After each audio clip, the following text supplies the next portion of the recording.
Clarke Show. I am your host, Nikki Clarke, and I am excited to be back in the studio with incredible guests. We have been doing this for 17 years, and we are excited to share stories of transformation, upliftment, and just good old fun. So thank you so much for making the stop and tuning in from wherever you are in the world. So before we begin, I just want to ask this question. How's everybody doing? Woo. Excellent, excellent. It's so great to be in the studio and have a live audience with us. So thank you so much for making some time here in the studio. And without further ado, I want to introduce someone, an exciting, incredible gentleman. He is a powerhouse of community leadership, faith-driven service, and humanitarian impact. He is the executive director of One Love Family Services, and his work continues to uplift and empower individuals and families. So get ready for a meaningful and motivating conversation. Put your hands together and welcome the amazing Habeeb Alli to the show. Thank you, Nikki, for being back on the show, and you look incredible. Thank the you. show has grown, and today, on behalf of all the inmates that I serve out in Gravenhurst, which you know quite well, they have asked me to thank you for the uplifting work you have done on their behalf. Oh my goodness, thank you. It's an honor to have you here and also to serve. That's how we connected through public speaking at Gravenhurst and speaking to the inmates and, you know, pouring life into them. Yes. And I'm glad to know that I hear they're doing well. They're doing well, yeah. and their stories matter. So today, when we speak, I'm just keeping them in mind because many of them, during this time of the holidays, find it very difficult and miss their family. And this is the time when most suicide happens in the prison. So we try to do our best to reach out and to share joy. So today when I was coming from Gravenhurst, someone messaged me that she has prepared some Christmas cards. Nice. And of course, we could have you back another time as well for you to talk to them. Oh, I would love that. And I just want to shout out to all the staff and the inmates in Gravenhurst. God bless you. Lots of love. And you'll see me there soon. Good. So let's, I know you've been here. This is the second time, and thank you so much for coming back. But for people who don't know the great work that you do, tell us a little bit about your background and what you do now. Yes, well, I'm Canadian, I'm Guyanese. I'm a Muslim. During the pandemic, we started the One Love Family Services Food Bank, which has grown exponentially over a number of years. And we have recently moved to Scarborough because we faced a fire last year at our location at Arrow Road. And we continue to serve families as the holidays are coming up. So today, we are fortunate to have Toys R Us donated a number of toys, thanks to some of our Amazing. beautiful volunteers who are staff at Toys R Us. And we look forward for the holiday drive. Mere Quality Meat gives us chicken to add to the food hampers. And we add, apart from the food hampers, we have seniors. We have been blessed to have a grant from the Canadian government recently. So seniors are coming out of their isolation and coming to join us.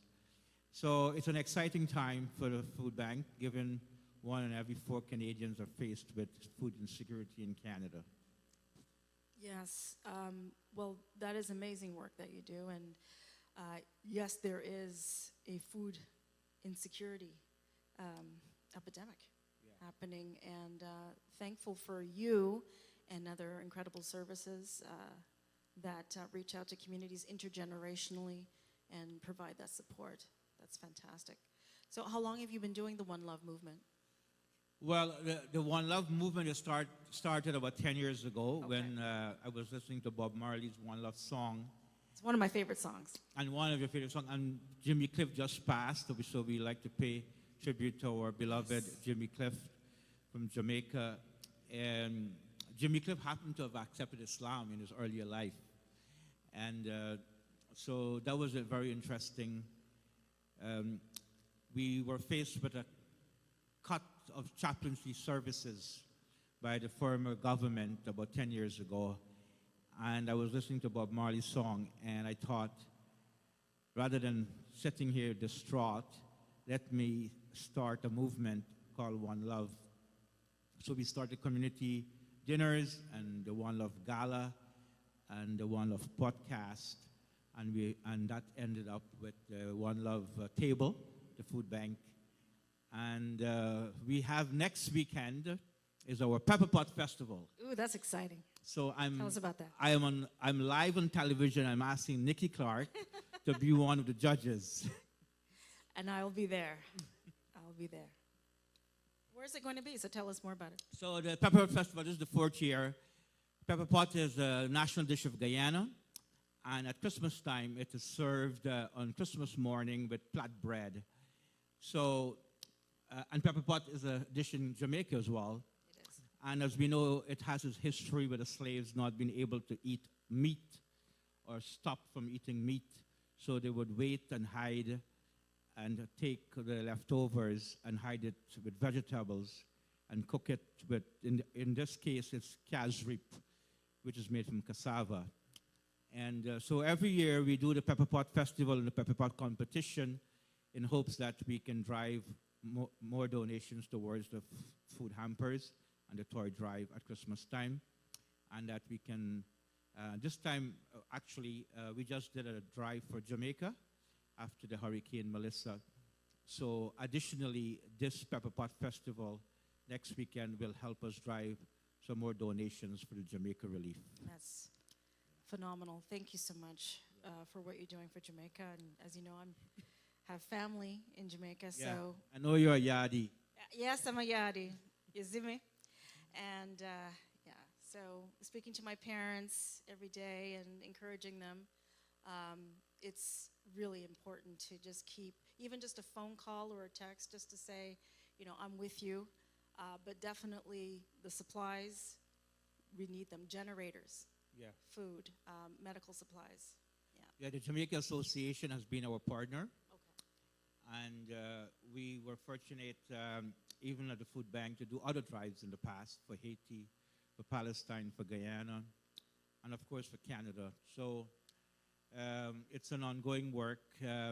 One of the things that we notice during the holidays is not only isolation, but the lack of cultural food items in the hampers that are given by food banks. So What does that mean? So in this case it's pepper pot, but in other cases it could be anything like cornmeal or any other spices, etc. That given Scarborough is quite diverse, that families would utilize but may not afford. So we try to add those items as well. Some bully beef. Exactly. Only from Montreal, so you know about that. All right, so the Pepper Pot Festival or the session's happening next week, Friday or Saturday? Next week, Friday, December 5th, 6 p.m. at Emerald Banquet Hall, 55 Guided Court. That's close to Steeles and Highway 27, just off the 407 in Etobicoke. And this is not the first time we're hosting our event at the Emerald Banquet Hall, so lots of people are aware of the venue. And we have among the singers and performers Emily Moore, who performed at Markham Fairground in the summer for the Resort Festival. And we have the famous Chef Dev. Chef Dev is a TV personality, and Bombay Lemonade, who are the judges. And we have a number of vendors selling halal, Guyanese, and Caribbean food. And of course, there are giveaways. And thanks to Lisa Cosmetics out in Richmond Hill, every year they support us by donating beautiful perfumes, etc. So it should be a fun time. for you to come out and enjoy a version of Christmas here in Toronto. Love it, love it. And how much are the tickets? $25 Okay. admission. I'm hoping to have some free giveaways when you come through the door. So your $25 will get you through the door, but also have some giveaways as well as, of course, to enjoy the beautiful banquet hall, the entertainers, and to be in that atmosphere where everyone is happy to give back. Okay.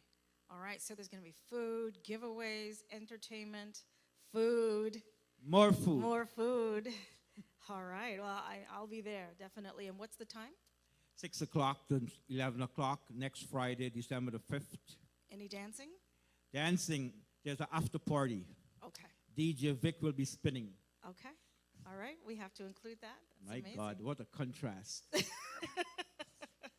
Now, you know what? That is very in line with West Indians. We eat, we lime, we dance. We lime. She still has the lingo, although she's from Montreal. Excellent. You know, I have to mention here, you showed me this publication called Broadview, Yeah. which is this edition, November, December 2025. It's about spirituality, justice, and ethical living. And I see one of your articles here at the back. Tell me about this publication. So Broadview has been around a while with, from the United Church of Canada. It used to be Observer. And we receive this at the prison every month. And I'm a fan of reading Broadview magazine. So one day, Joyce Lynn, the editor, asked me if I could produce a quote for her prison ministry advocacy. So there is my quote at the back of the magazine. So today when I walked in, your good friend Douglas Parrott, the chaplain, he goes, "Habeeb, you're in this magazine." And there you are. So I said, okay, I'll bring it as a token of love from Gravenhurst today on the show, and that to remind us that we are not only for one religion, one tradition, one culture. As chaplains and as leaders, we are for everyone of all backgrounds, all cultures, all religion. We serve everyone. Yes, yes, excellent. And before we wrap up, just could you give us a quick kind of understanding of what chaplains do? So chaplains serve or are pastoral caregivers. We journey with the men and women who are incarcerated. I worked in the long-term care home during the pandemic, so we journeyed with the elderly, and I'm a chaplain as well for the hospital, so we journey with the sick. We are there for listening, helping, navigating, not judging, not making decisions or proselytizing or converting. So as an example, today I was in my history class, and I turned to the page, and there was the story of Umar Qadr. And I called him because Umar, as you know, is in Canadian, you've seen him on the Canadian TV. He was a child soldier. He was incarcerated in Guantanamo Bay, and he came back to Canada, and now he's out, and he's about doing good. But as a chaplain, we know that our journeying with himself and others like himself has helped them receive a spiritual awakening, and has helped them to move forward, and has even helped them to move past their trauma and to give back to the society, that they could have the wellness of having a family, working, giving back, and stay out of prison. Excellent. Well, I tip my hat to you. Thank you so much for your service. And just tell us quickly how people can find you on social media and support the Pepper Pot. So one more time, the Pepper Pot Festival, if you Google it, you'll find there's a website, it's on BlockTO, it's on Eventbrite. Our social media is One Love Family Services on Facebook, on Instagram, or you can just call us at 416-823-1738. Our website is onelovetable.org. And again, our number is 416-823-1738. Or just look up One Love Table. Excellent. Thank you so much. Habeeb Alli, everyone. Thank you so much for being on the show. Thank you, Nikki. Thank you so much for having me. I'm going to do a little fasting to